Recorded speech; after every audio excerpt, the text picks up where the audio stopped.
everyone, and welcome back to my channel, Tomcat Stitchery. I'm Whitney and I've got a tutorial for you today, a little bonus video. I've had so many requests for the fly front, how to sew a fly front zipper. It's easier said than and I am doing that for today. So we are in the middle of a trouser sew along for S8056 right there, and it has a fly front, and so I have pulled this tutorial out for you so that you can reference it, because this works for trousers and jeans. So I hope you find this helpful. If you have any questions, definitely please leave them down below. Give me a thumbs up if you like these type of videos. This helps in my planning for the future. And hit that subscribe button. I've got some really fun stuff coming up, including a phenomenal giveaway at the end of the month that you don't want to miss. So yeah, that's all I've got for today. I hope you enjoy the tutorial, and I will see you next time. Bye. Hi everyone. Okay, we're here for another tutorial. I'm going to show you how to do a fly front. I am using pattern S8056 for the S8056 sew along. So this pants pattern does not have a grown on fly. A lot of pants patterns you'll see will have the fly already attached to the front center seam. This one does not. But I'm going to show you it's basically the same principle. You just won't have to sew the extension on. And the extension, if you have it on both sides, really doesn't matter. Doesn't really play a part in it. So this is the only step this first step you will skip if you have a grown on fly on your front pieces. So first I wanted to point out we've got our pockets finished. If you've got pockets on the front of your pants, this is the wrong side that's facing up. I have finished my fly extension just with serging, and I finished the long curve side. You could use bias binding as well, or you could just, if you wanted to, fold it under and stitch it. This fabric is actually a little see-through, so I'm trying to go as lightly as possible, and I'm going to use a serge stitch. So first things first, this pants pattern, traditionally a women's pants pattern, overlaps right over left. Jeans, even women's jeans, are left over right. So traditionally women's pants right over left and men's pants were left over right. However, since jeans were typically, or were a man's garment at the beginning, and then women kind of adopted them, that fly left over right has stayed. And so now you'll see women's pants that kind of have a mixture of left over right or right over left. This pants pattern has you doing it like jeans, so left over right. So technically it's different than most women's, than a traditional women's trouser, which would be right over left. But if you want to do it the other way, it's very simple. Just do everything opposite. So instead of attaching this to the left side, you would attach it to the right side and vice versa.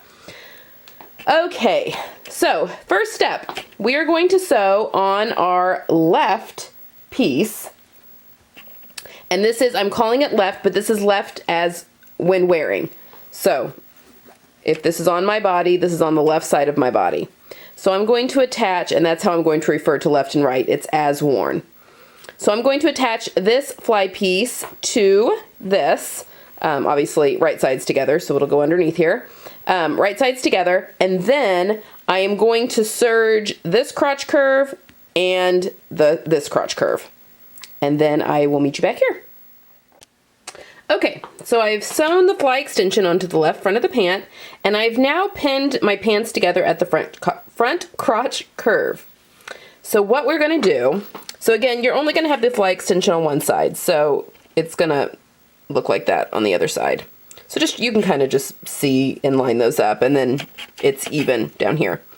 But what we're going to do, and if you need to mark this in, that's absolutely fine.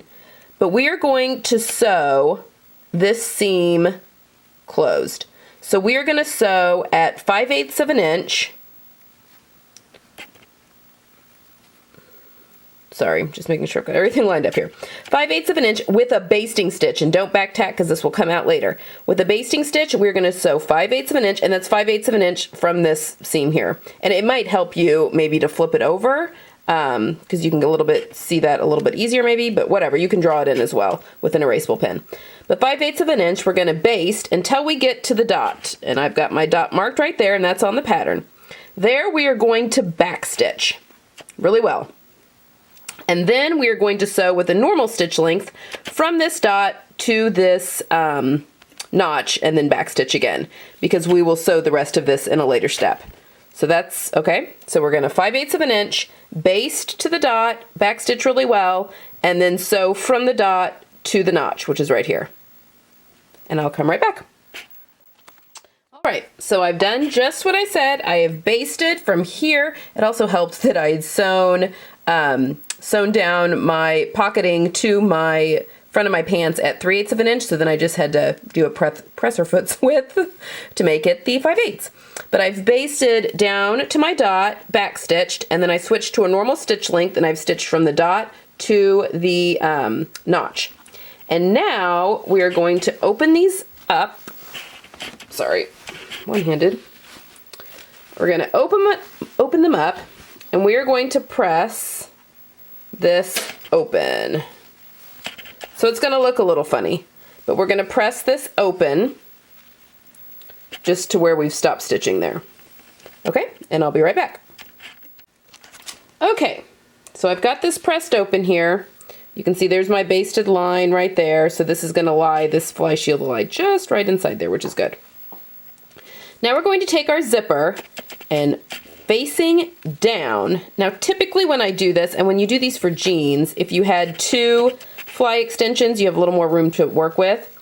I would line up the left edge of my zipper tape with that center front seam line that's right there, but we don't have enough seam allowance to play around with that. So what I'm going to do, and it should work out just fine, sorry, is get in focus, is I'm just going to line the right side of my zipper tape up with this seam allowance.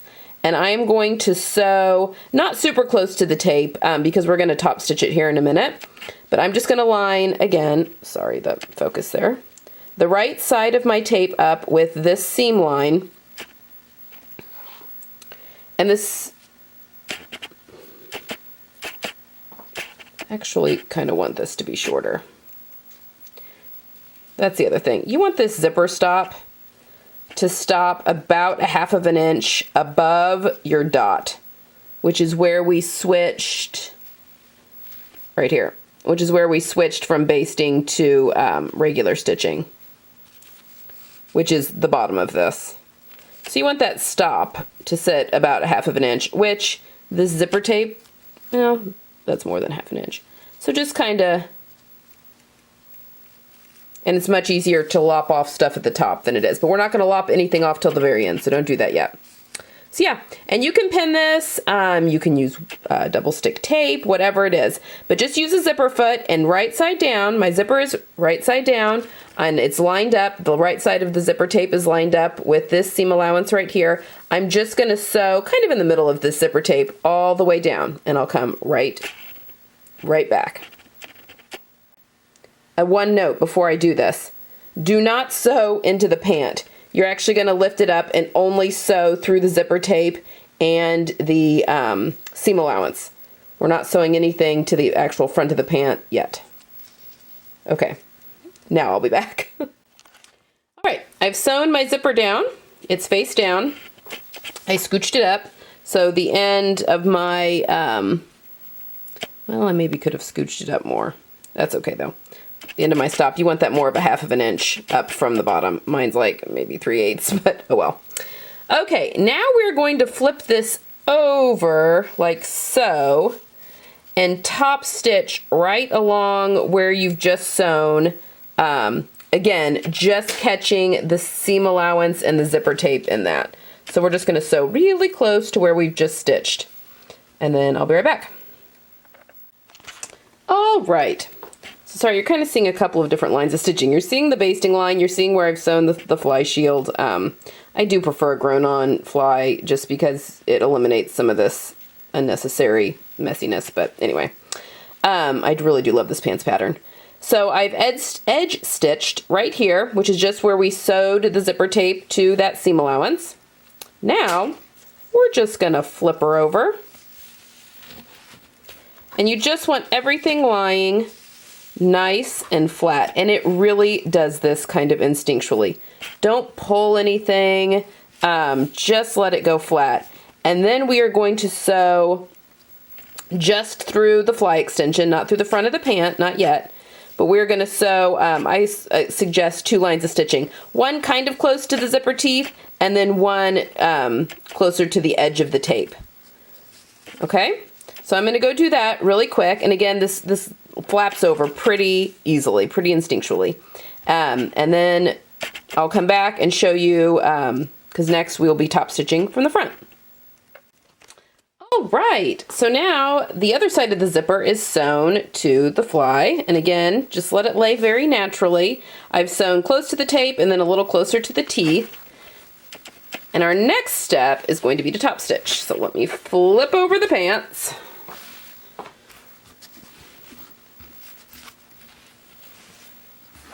And we're literally going to leave. This is actually really nice to have the zipper pull out of the way while you're doing all of this. And we will trim this off when we attach the waistband, so don't worry about that right now. Okay, so now we are going to top stitch. If you can do it by eye, fantastic. I've got a little puckering of my pocket there. What you are going to want to note is where that zipper stop is in this area. And you can, you know, flip it back on itself to kind of look and figure that out, put a pin, whatever. So what you're going to do next, and you can kind of follow the shield that's under here, like maybe right inside of it, and you're just going to sew down, just like you see on fly zippers. Sew down and then curve, and we will do bar tacks here in a minute, so don't worry about that. Right now we're just top stitching. So we're just going to start at the front, go all the way down. I like my top stitching a little more subtle on trousers than I would, you know, for instance, on jeans. So we're going to do that step, and we are getting close to the finish.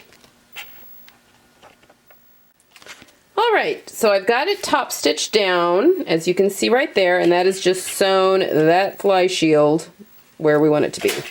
So now we've got to put our underlap in, and this is piece 7, which is right here. And what we're going to do is we are going to sew this right sides together, and we're only going to sew the bottom here. Sorry, one-handed. So we're going to sew just this bottom curve at 5/8 of an inch and then trim it. And then we're going to turn the piece right side out, press it, and then we're going to finish off this long edge with a serge.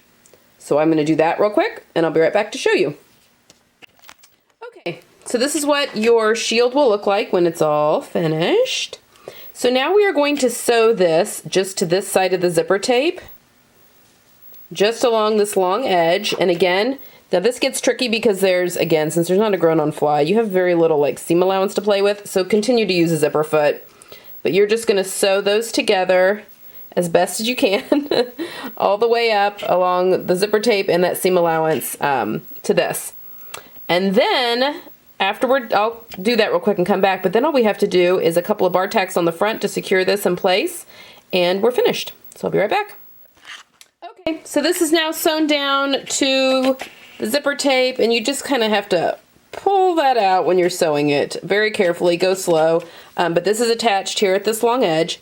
So now we're going to flip the pants back over, and the very last step